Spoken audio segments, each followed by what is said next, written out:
சர்ஜனுக்கும் இந்த வாஸ்குலர் சர்ஜனுக்கும் அதாவது ஒரு சின்ன கன்ஃபியூஷன் மக்களிடையே ஏற்படுறதுக்கும் வாய்ப்பு இருக்குது. இதெல்லாம் நம்ம வந்து டாக்டர்கிட்ட கேட்டு தெரிஞ்சுக்குவோம். உங்களுக்கு இருக்கிற பிரச்சனைகளை நீங்கள் எங்களுடன் தொடர்பு கொள்ள வேண்டிய எண் 42059292 என்ற எண்ணுடன் தொடர்பு கொள்ளுங்கள். நிகழ்ச்சி ஆரம்பமாகிறது. வணக்கம் டாக்டர். வணக்கம்.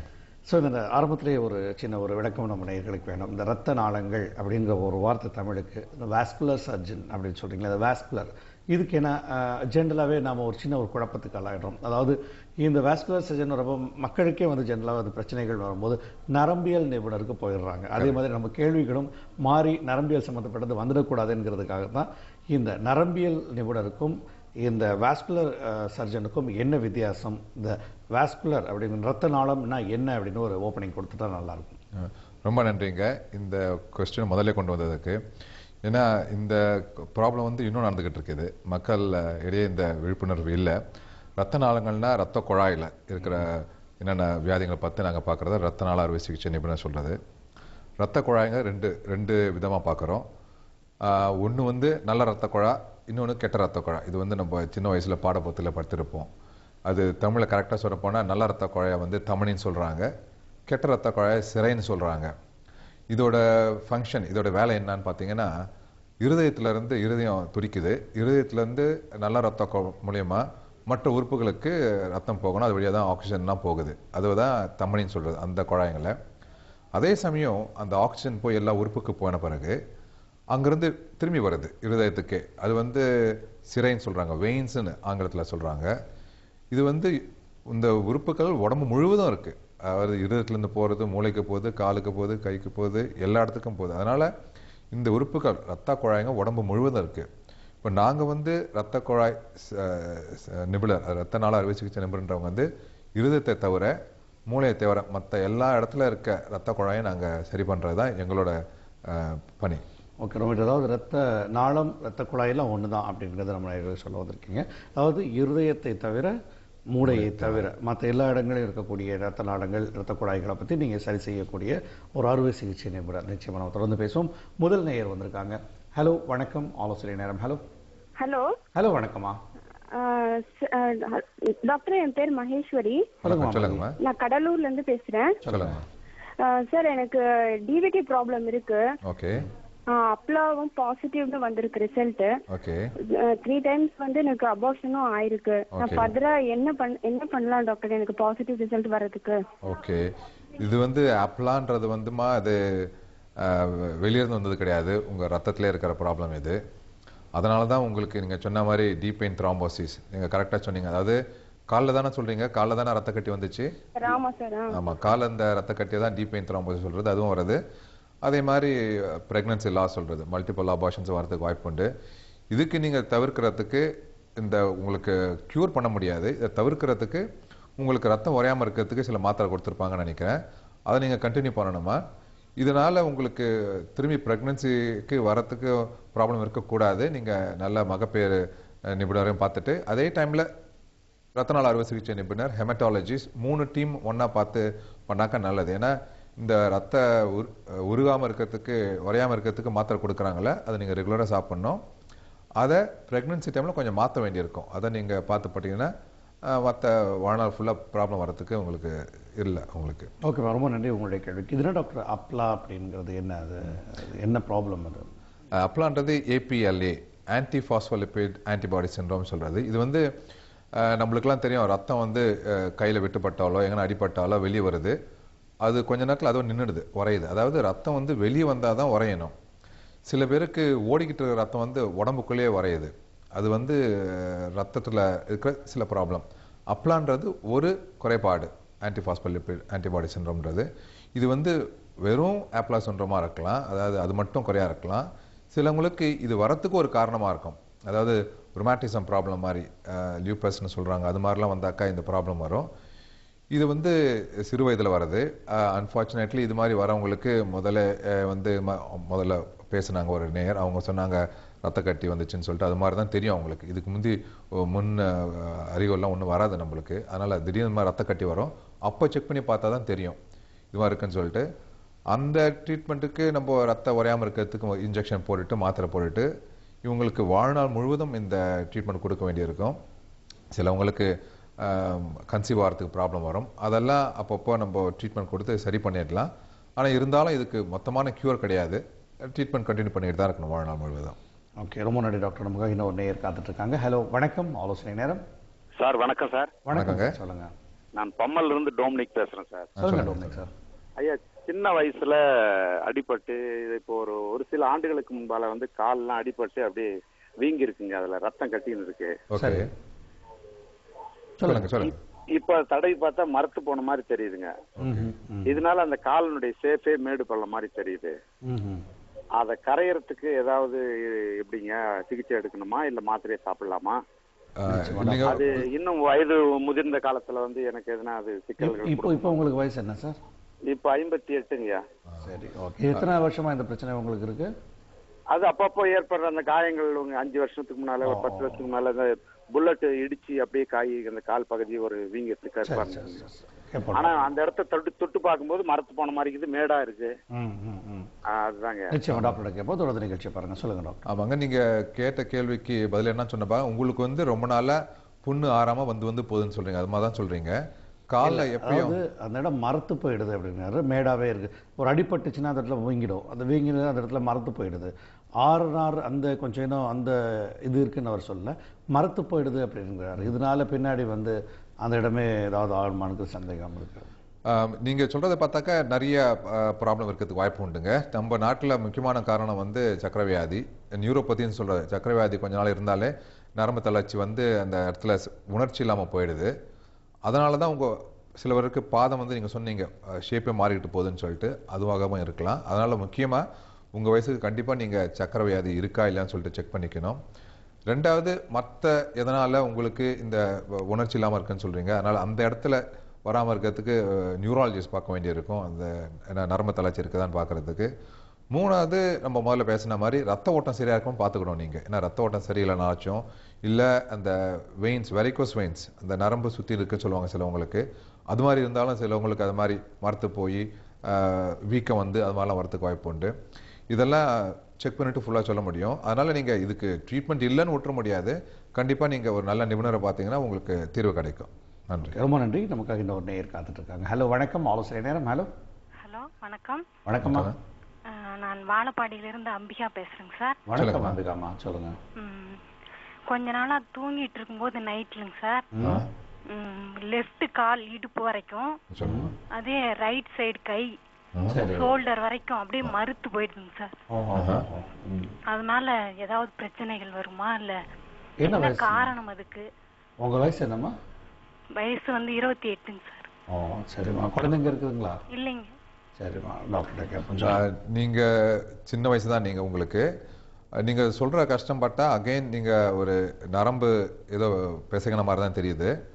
இந்த வயசுல ரத்த குழாயில ப்ராப்ளம் வரக்கூடாது. ஆனா வரத்துக்கு வாய்ப்பு உண்டு, இல்லவே இல்லைன்னு சொல்ல முடியாது. ஆனா நீங்க தூங்கும் போது தான் அது மாதிரி வருதுன்னு சொல்றீங்க. நீங்க ரத்த குழாயில ப்ராப்ளம் வந்தா எதுவும் வேலை செய்யும் போது தான் முதல்ல கஷ்டம் தரும். ஏன்னா நீங்க சமையல் பண்ணும் போதோ இல்லை வீட்டில் எதனா வேலை செய்யும் போதோ உங்கள் சதையெல்லாம் நிறையா வேலை செய்யுது. அப்போ வந்து உங்களுக்கு நிறைய ரத்த ஓட்டம் தேவை. அப்போ தான் முதல்ல ப்ராப்ளம் தரும். வலி வர்றதோ இல்லை மரத்து போகிறதோ. இது மாதிரி தூங்கும்போது வருதுன்னா உங்களோட கழுத்தில் cervical spondylosis சொல்கிறாங்க, அந்த மாதிரி இடத்துல எங்கன்னா நரம்பு பிசகி இருக்கலாம். இல்லை காலில் மரத்து போகுதுன்னு சொல்கிறீங்க, அதுக்கு வந்து முதுகில் நரம்பு பிசகி இருக்கலாம். இது வந்து அகைன் நீங்கள் நரம்பு டாக்டர், நியூராலஜிஸ்ட் பார்க்கலாம். இல்லை ஆர்த்தோ டாக்டர், எலும்பு டாக்டர் பார்த்தாலும் உங்களுக்கு நல்ல குணமடையத்துக்கு வாய்ப்பு உண்டுமா. ஸோ இது வந்து ரத்த நாளங்கள் சம்மந்தப்பட்ட விஷயம் இல்லை அப்படின்னு சொல்ல வர்றீங்க இல்லைங்களா? ரொம்ப நன்றி. நமக்காக இன்னொரு நேயர் காத்துட்டு இருக்காங்க. ஹலோ, வணக்கம். ஆலோசனை நேரம். ஹலோ, வணக்கம் சார். ஹலோ, வணக்கம். சொல்லுங்க சார். ஹலோ, வணக்கம். சொல்லுங்க. கேட்டுட்டு இருக்கோம் சார். எனக்கு வந்து டிவிடி ப்ராப்ளம் சார். சரி. டிவிடி ப்ராப்ளம்னால வந்து பார்த்தீங்கன்னா இந்த ரத்த குழாய் அடைப்பாயிடுச்சுங்க சார். ஆமாங்க. அதில் வந்து பார்த்தீங்கன்னா இப்போ ரத்தம் வந்து ரைட் லெக்ல ப்ராப்ளம் சார். சொன்னீங்க. சரிங்க. ரைட் லெக்ல ப்ராப்ளம் சார். சரி. அப்புறம் எம்ஆர்ஐ ஸ்கேன்ல வந்து பார்த்தீங்கன்னா அந்த பிளட் ஃப்ளோ ஹார்ட்டுக்கு போகிற வெயினில் வந்து பார்த்தீங்கன்னா அந்த லெஃப்ட் சைடில் வந்து பிளட் மேலே போகிறது இல்லைங்க. ஓகே. கம்ப்ளீட் பிளாக் ஆயிடுச்சு. ரைட் சைடில் பைஃபிகேஷன் எடுத்து ரைட் சைடு லெஃப்ட் சைடு லெக்ல போயிட்டு இருக்கு சார். சரி. சரி. அது எனக்கு ஃபர்தராக ஃபியூச்சரில் வந்து எனக்கு இப்போ கீழே வந்து பார்த்தீங்கன்னா முட்டி கீழே வந்து எனக்கு வந்து வீக்கம் வருதுங்க சார். சரி. காலு கீழே வந்து தொங்க ரொம்ப நேரம் ஸ்டாண்ட் பண்ணிட்டு இருந்தால் கால் வீக்கம் வருதுங்க. சரி. இது உங்களுக்கு எத்தனை நாள் அங்கே இருக்குது இந்த டிவிடி ப்ராப்ளம்? டிவிடி ப்ராப்ளம் ஒரு 5 இயர்ஸாக இருக்குங்க சார். எப்படி ஆரம்பிச்சது இது? திடீர்னு ஒரு நாள் வந்துச்சா இல்ல உங்களுக்கு வேற எதனா அடிபட்ட எனக்கு ஆரம்பிச்சா? ஆக்சிடென்ட் ஆச்சுங்க சார். ஒரு 2002ல ஆக்சிடென்ட் ஆச்சுங்க. சரி அதுக்கு பிறகு வந்து பாத்தீங்கன்னா அந்த ஹாஸ்பிட்டல் வந்து பாத்தீங்கன்னா கடைசியில் வந்து பாத்தீங்கன்னா வெயின்ல வந்து ட்ரிப் போட்டு தான் ரிமூவ் பண்ணி எனக்கு கால் வீங்கிடுச்சுங்க, சொல்லிங் வந்தது. சரி அது வந்து பாத்தீங்கன்னா ஸ்டாக்கிங்ஸ் போடுங்க சரியானு சொன்னாங்க. பட் ஸ்டாக்கிங்ஸ் போட்டு அப்போ கிளியர் ஆகலைங்க. சரி அப்போ அதுக்கு பிறகு இப்போ 2 இயர்ஸ் ரொம்ப கொஞ்சம் முட்டிக்கலை வீக்கமானு சொல்லிட்டு இப்போ டாக்டர் போகிற எம்ஆர்ஐ ஸ்கேன் வந்து லாஸ்ட் மந்த் எடுத்தேன் சார். சரி ஓகே. நீங்க சொல்றது ரொம்ப கரெக்டுங்க. நீங்க உங்களுக்கு த்ராம்போசிஸ் வந்ததுக்கு காரணம் உங்க ரத்தத்துல ஒன்றும் ப்ராப்ளம் கிடையாது. நீங்க வந்து அடிபட்டப்போ ஆஸ்பத்திரியில நடக்காம படுத்துக்கிட்டே இருந்திருப்பீங்க, பெட் ரெஸ்ட்னு சொல்லியிருப்பாங்க, அதனால வந்திருப்பீங்க, அதனால வந்திருக்கும் இது. சிலவங்களுக்கு ரத்த குழாயில, அதாவது நீங்க சொன்னீங்க லெஃப்ட் சைடில் வயிற்றுக்குள்ள போற இடத்துல நின்று போகுதுன்னு சொல்லிட்டு, அந்த இடத்துல சிலவங்களுக்கு ரத்த குழாய் சிலவங்களுக்கு ஏற்கனவே சுருங்கி இருந்திருக்கும். அது நீங்க பெட் ரெஸ்ட்ல இருக்கும்போது சின்ன ரத்த கட்டி வந்தனும் சுத்தமா பிளாக் ஆகிட்டு இருக்கு. இதுக்கு 7 வருஷம் 5 வருஷம் கழிச்சு இப்போ வந்து நல்ல ஆக்டிவ் ட்ரீட்மெண்ட் ஒன்றும் கொடுக்க முடியாது. த்ராம்போசிஸ்க்கெலாம் இம்மீடியட்டாக உடனடியாக ட்ரீட்மெண்ட் கொடுத்தா தான் உங்களுக்கு நல்ல ரெஸ்பான்ஸ் இருக்கும். இப்போ சொல்கிறீங்க நீங்கள் கால் வீக்கம் அடிக்கடி வருதுன்னு சொல்கிறேன். இதெல்லாம் தவிர்க்கிறதுக்கு அந்த அன்னைக்கு வந்த அன்னைக்கோ இல்லை மறுநாள் வித்தின் ஃபியூ டேஸ் உடனடியாக அதுக்கு ட்ரீட்மெண்ட் கொடுத்தா தான் உங்களுக்கு நல்ல ரெஸ்பான்ஸ் இருக்கும். ஆனால் இப்போயும் உங்களுக்கு கால் வீக்கத்துக்காக டாக்டருங்க கூறின மாதிரி நீங்கள் அந்த காலுக்கு சாக்ஸ் கொடுக்குறாங்க, அது போட்டுக்கணும். நீங்கள் சிலவங்களுக்கு கிளாட் உள்ளே இருந்ததுன்னா கூட அந்த மெடிசன், அந்த ரத்தம் உறையாமல் இருக்கிறதுக்கு சில மாத்திரைலாம் இருக்குது, அதை கொடுக்க வேண்டியிருக்கும். ஆனாலும் இப்போதைக்கு உள்ளே இருக்க கட்டி சுத்தமாக கரையான்னு சொல்ல முடியாது. நீங்கள் அதை மாத்திரை கண்டினியூ பண்ணிக்கிட்டு காலுக்கு அந்த சாக்ஸ் சொல்கிறாங்க வர மாதிரி போட்டுக்கிட்டு இருந்தால் தான் உங்களுக்கு நல்லது. இல்லைன்னா போக போக இந்த வீக்கம் வந்து சிலவங்களுக்கு அந்த காலில் எக்ஸிமான்னு சொல்கிறாங்க, அரிப்பு மாதிரி வந்து அப்புறம் புண்ணு மாதிரி வர ஆரம்பிச்சிடும். அதனால் அதை தவிர்க்கிறதுக்காக நீங்கள் அதை கண்டினியூ பண்ணுறது தான் நல்லது.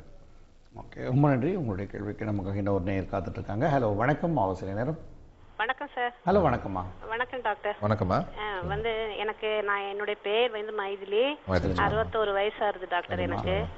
எனக்கு வந்து உடம்பெல்லாம் ஒரே வலிக்குது டாக்டர். அது என்ன ரத்த சம்பந்தமான ஏதாவது இருக்குங்களா? அதே மாதிரி எப்பவும்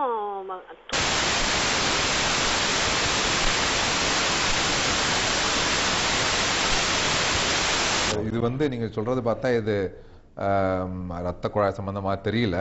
ஏன்னா நீங்க வந்து வீக்னஸ் சொல்றீங்க, ரொம்ப தூக்கம் வருதுன்னு சொல்றீங்க. இது மருத்துவ மெடிக்கல் சம்பந்தமாக தான் இருக்கு. அதனால ஒரு நல்ல ஜெனரல் ஃபிசிஷியன் எம்டி டாக்டர் பார்த்து நீங்க செக் பண்ணிக்கலாம். ஏன்னா இது ரத்த குழாய் சம்பந்த மாதிரி தெரியலமா இது. ரொம்ப நன்றி உங்களுக்கு கேள்விக்கு சார். இன்னும் ஒரு ஸ்டெப் நம்ம நேயர்களை இன்னும் கொஞ்சம் விரிவாக போவோம். அதாவது ஜென்ரலாகவே ரத்த நாளங்களுடைய பாதிப்பு ஏற்பட்டால் என்னென்ன மாதிரி பிரச்சனைகள் வரும்? ஓகே, இது வந்து நம்ம நேயர்களுக்கு சொல்றதுக்கு ரொம்ப கடமைப்பட்டு இருக்கிறோம். ஏன்னா இது நிறைய பேருக்கு தெரியாது. ஏன்னா ரத்த குழாயில் நிறைய வியாதிங்க வரலாம். நம்ம முதல்ல பேசினவ 2 விதமான ரத்த குழாய் இருக்குது. முதல்ல வந்து நம்ம நல்ல ரத்த குழாய் ஆர்டரி தமனியை பற்றி பேசுவோம். இது வந்து சுருங்கலாம், அதாவது பிளாக் சொல்கிறது, அப்ஸ்ட்ரக்ஷன் சொல்கிறது, இல்லை விரிவடையலாம், வீக்கம், ஆங்கிலத்தில் அன்யூரிசம் சொல்கிறது.